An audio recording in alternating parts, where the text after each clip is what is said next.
Pierre Péchou, bienvenue au micro de Vers d'autres cieux. Bonjour Oscar, chers auditeurs, bonjour. Merci de nous retrouver. Vous êtes pasteur, conférencier et bien sûr chroniqueur radio. Vous nous retrouvez ici à ce micro régulièrement pour partager avec nous une réflexion que vous tirez de la Bible. Aujourd'hui, c'est un passage que l'on retrouve dans l'évangile de Jean au chapitre 21 et ce sont les versets 15 à 17. Alors, on se trouve juste après la résurrection de Jésus. Et Jésus est en tête-à-tête à ce moment-là avec Simon-Pierre et lui demande par 3 fois si il l'aime. Et Simon-Pierre répond par l'affirmative à chaque fois, tout en finissant par être un petit peu attristé de cette répétition de la part de Jésus. Alors, Pierre Péchou, pourquoi est-ce que Jésus fait comme ça avec Simon-Pierre ? Pour répondre à votre question, Oscar, on est obligé vraiment de parler du contexte et de ce qui s'est passé quelques jours avant. Nous sommes juste après la résurrection, ce qui veut dire que nous sommes aussi juste après la mort de Jésus. Jésus est mort un vendredi, ressuscité un dimanche. On est ici dans les jours qui suivent. Avant sa mort, Jésus avait annoncé à Pierre qu'il le renierait 3 fois. Pierre ne le croyait pas, bien au contraire. Il faisait le fier en disant « Jésus, moi je suis prêt à mourir avec toi ». Et Jésus lui disait « Non, tu vas me renier 3 fois ». Et effectivement, ça se passe. Et quand Pierre prend conscience qu'il a renié Jésus, il est, pour le moins qu'on puisse dire, il est très triste. Enfin voilà, il voit qu'il n'a pas du tout été le disciple auprès de Jésus dans ces moments difficiles, mais bien au contraire.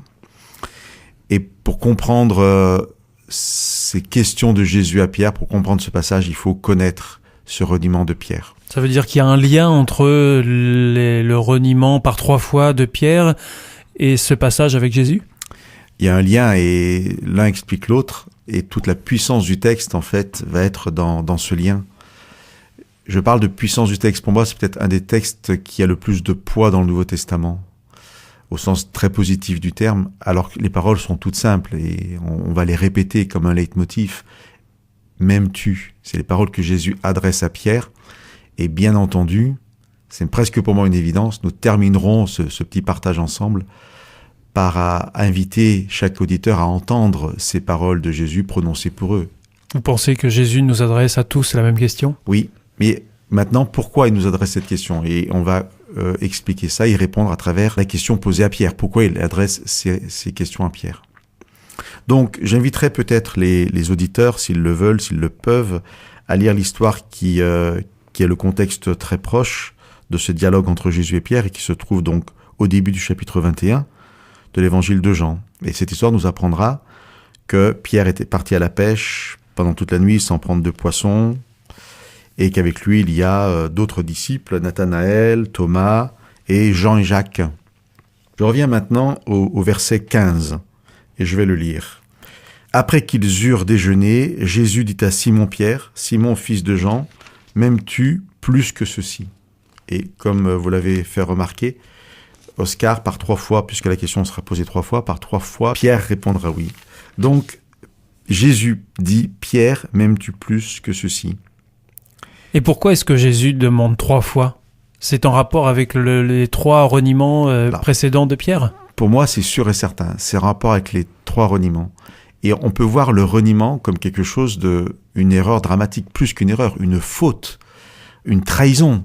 On peut employer des termes très très forts. Ce qu'a fait Pierre est vraiment très grave. Quelle va être la réaction de Jésus ? On pourrait y mettre un peu de suspense. Comment Jésus va réagir ? Pierre peut penser ça, mais qu'est-ce que le maître va me dire quand il va me voir ? Et en fin de compte, on s'aperçoit que Jésus ne vient pas poser une question ou affirmer quelque chose dans le but de sanctionner la faute commise, mais la question de Jésus, c'est vraiment avec l'objectif de se rassurer sur une relation qui a été brisée. C'est comme s'il réparait un peu ce qui s'était passé. C'est exactement ça. Et c'est pour ça que ce texte va avoir autant de poids. Parce que même s'il nous paraît simple, c'est la réponse de Dieu à la rupture de relation, à nos trahisons, à nos reniements. Nous avons fait quelque chose de très grave et Dieu vient nous dire « Mais est-ce que tu m'aimes ?» Plus que ceci. Dans ceci, il y a Jean. Jean, c'est le seul qui, lui, n'a pas renié, est resté à la croix. Il n'avait pas peur des Romains. Et Pierre, si ça se trouve, il montre Jean en disant « Est-ce que tu m'aimes plus que celui-là, toi qui m'as trahi ? Est-ce que tu m'aimes plus que ceux qui étaient là présents ?» C'est-à-dire, réfléchis à la relation que tu veux rétablir avec moi. Est-ce que tu m'aimes? Et Pierre dit, mais oui, je t'aime. Et là, on voit Jésus en train de lui dire, ben voilà, tu as fauté, tu m'as renié 3 fois, mais moi, je suis prêt à te pardonner si tu t'inscris dans cette relation d'amour. Maintenant, donc, cette question est posée à chacun d'entre nous, quel que soit notre passé, parce qu'on ne peut pas faire pire que de renier Dieu. Et donc, cette question est adressée à chacun d'entre nous.